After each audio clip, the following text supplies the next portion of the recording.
सतयुग, त्रेता, द्वापर, कलयुग 4 युग होते हैं। इन चारों युगों को यदि देखा जाए तो सबसे अच्छा कलयुग ही है।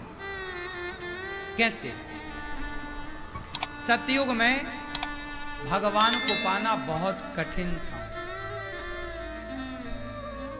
सतयुग में भगवान को पाना बहुत बहुत बहुत कठिन था।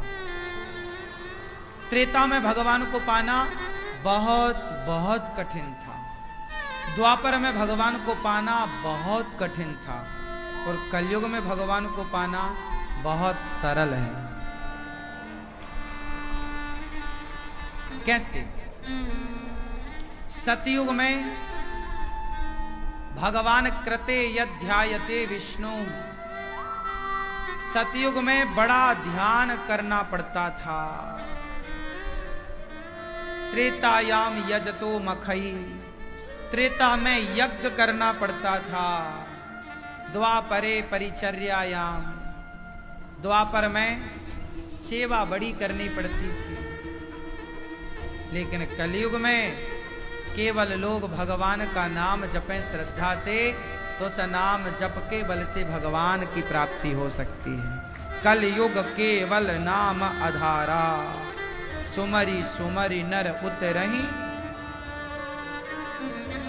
कृते यध्यायते विष्णु त्रेतायाम यजतो मखई, द्वापरे परिचर्यायाम कलौ केशव कीर्तनात्। केवल कीर्तन। लेकिन आज का आदमी कीर्तन भी नहीं करता। आज का आदमी कीर्तन भी नहीं कर रहा है। मैया से बोलो मैया कीर्तन करो तो पंचायत 2 घंटा कर लेंगी, पर कीर्तन 2 मिनट नहीं करेंगी।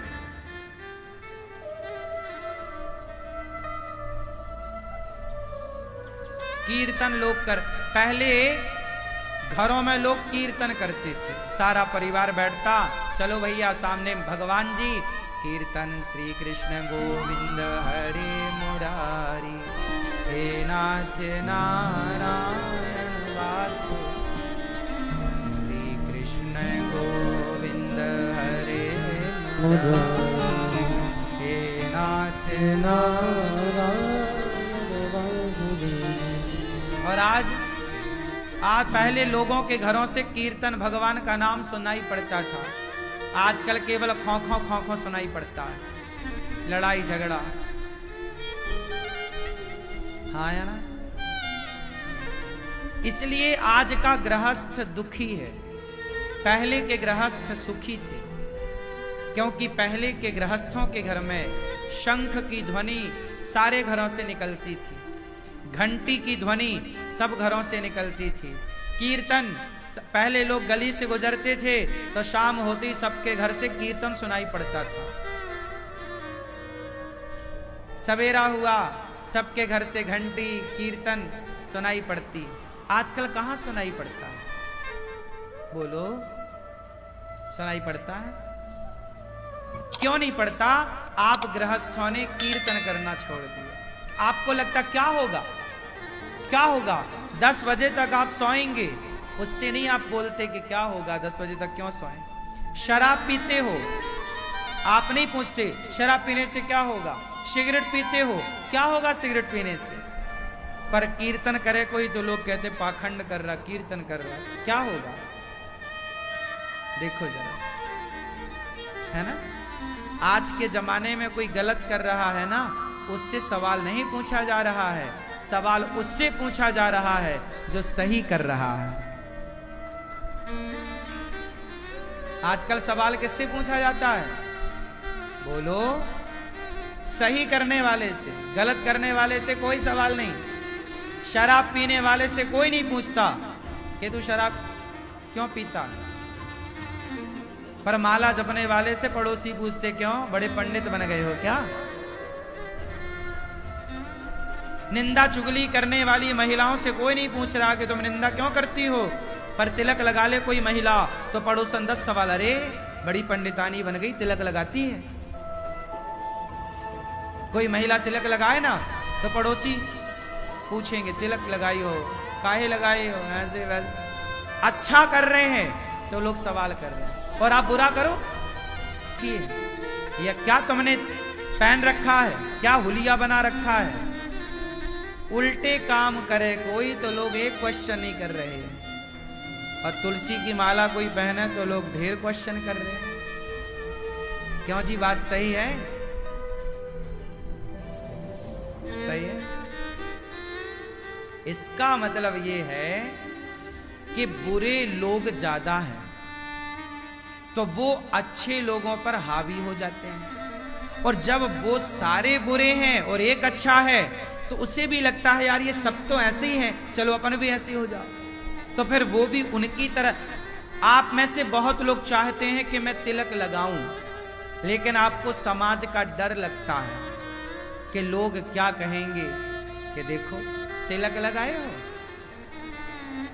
आप में से बहुत लोग चाहते हैं मैं तुलसी की माला पहनूं, पर समाज, आप चाहते हैं लोग क्या कहेंगे, देखो तुलसी माला पहनी, समाज के डर से आप नहीं पहनते। ऐसा है या नहीं? मुसलमान इस मामले में अच्छा है।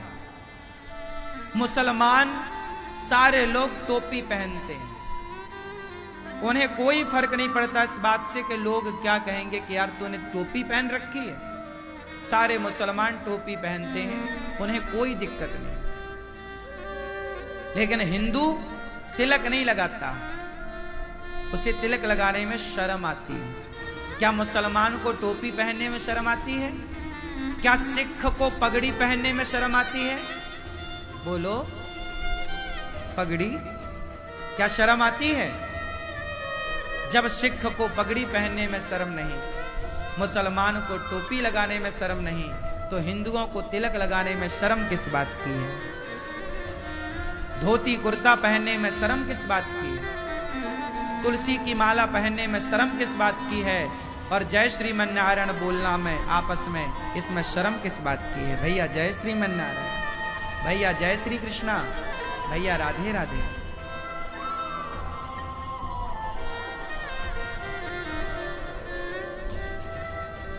मुसलमान कभी नहीं बोलता गुड मॉर्निंग गुड आफ्टरनून,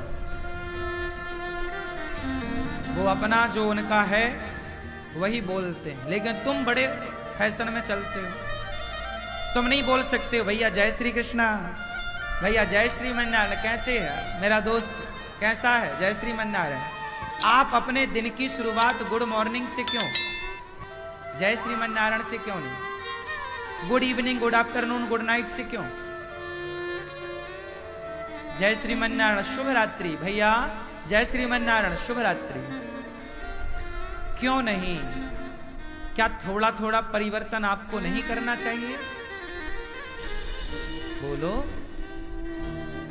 मैया, क्या बोलती तू? करना चाहिए परिवर्तन कि नहीं, कि सब ठीक चल रहा है? आप मेरे नौजवान दोस्तों, आप ही यदि अपने धर्म को नहीं मानोगे, नहीं जानोगे, तो फिर कौन जानेगा? कौन फिर इस भारत के इतिहास को जानेगा? आने वाला भारत तो आप ही हैं, भारत का भविष्य तो आप हैं। जब कल को आप बड़े होंगे, कल आपके बुजुर्ग होंगे, कल आप दादा बनेंगे, नाना बनेंगे, अपने बच्चों को क्या सिखाओगे? कौन सा राह बताओगे? भारतीय संस्कृति के नाम का कौन सा पाठ पढ़ाओगे? फिर क्या विरासत बचेगी तुम्हारी? कलयुग बहुत अच्छा है, नाम के बल पर पार, नाम जपो कीर्तन, रोज प्रभात फेरी निकाला करो सवेरे। आप गांव से हो, शहर से हो? शहर में, मथुरा से हो, प्रभात फेरी निकालते हो? आप सम्मिलित होते हो? कभी कभी के रोज? पहले गांव गांव में, मोहल्ले मोहल्ले में, हर शहर में प्रभात फेरियां होती थी। आजकल सब बंद हो गया। आप जानते हो बेटा प्रभात फेरी क्या होती है? देखो, ये बच्चा ये तक नहीं जानता कि प्रभात फेरी होती क्या है। इसमें इसकी कोई गलती नहीं।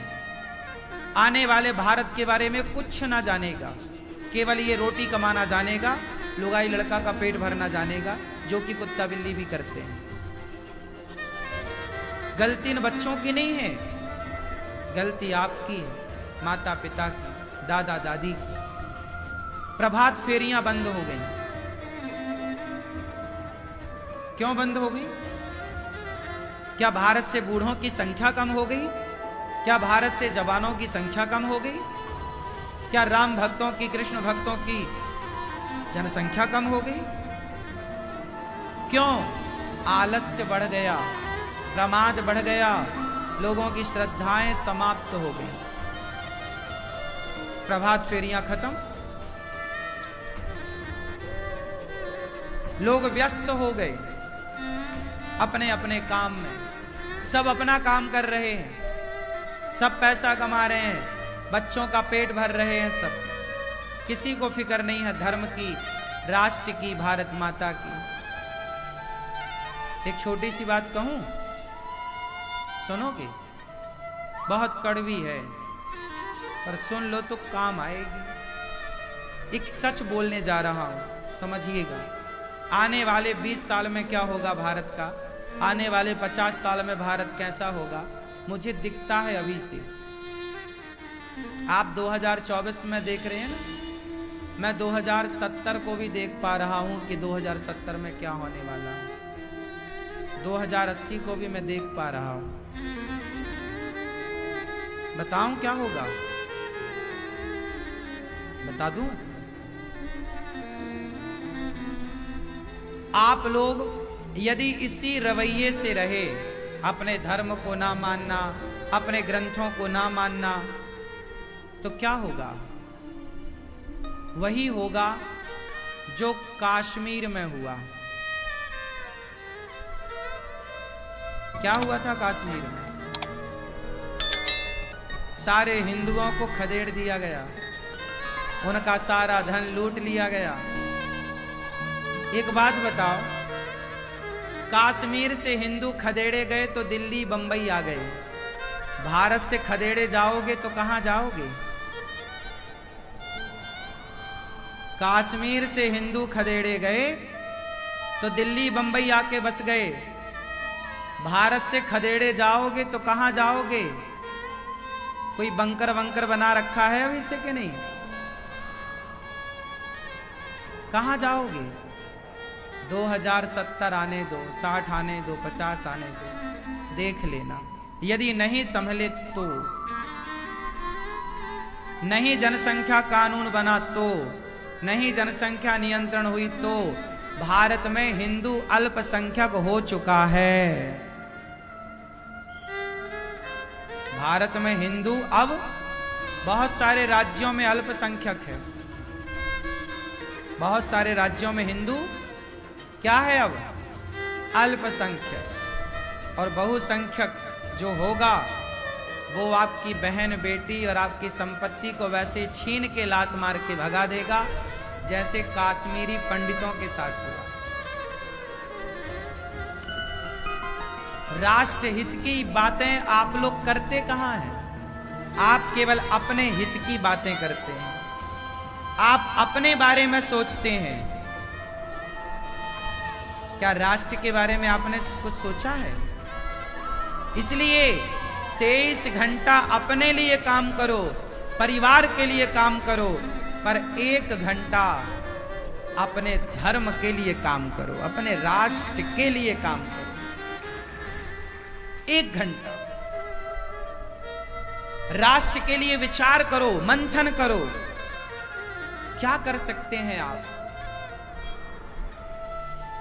तुम्हारी बहनों को सोशल मीडिया के द्वारा ना जाने कितने लोग फंसा रहे हैं, और वो लव जिहाद, तुम्हारी बहन से ही वो बच्चे पैदा कर रहे हैं 10-10, और फिर उन 10 बच्चों को तुम्हारे खिलाफ खड़ा कर रहे हैं सेना तैयार करके।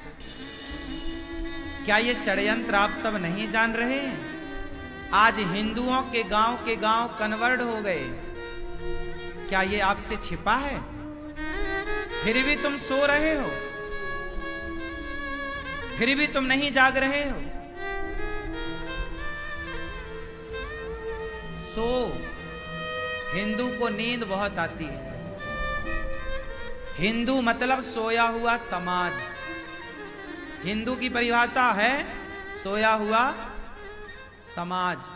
जो सोया हुआ समाज है उसे हिंदू कहते हैं। जिसे अपने परिवार के सिवा कुछ नहीं सोचता, वो हिंदू केवल परिवार के बारे में सोचता है। यदि हिंदू ने राष्ट्र के बारे में सोचा होता तो क्या भारत के इतने टुकड़े हो पाते?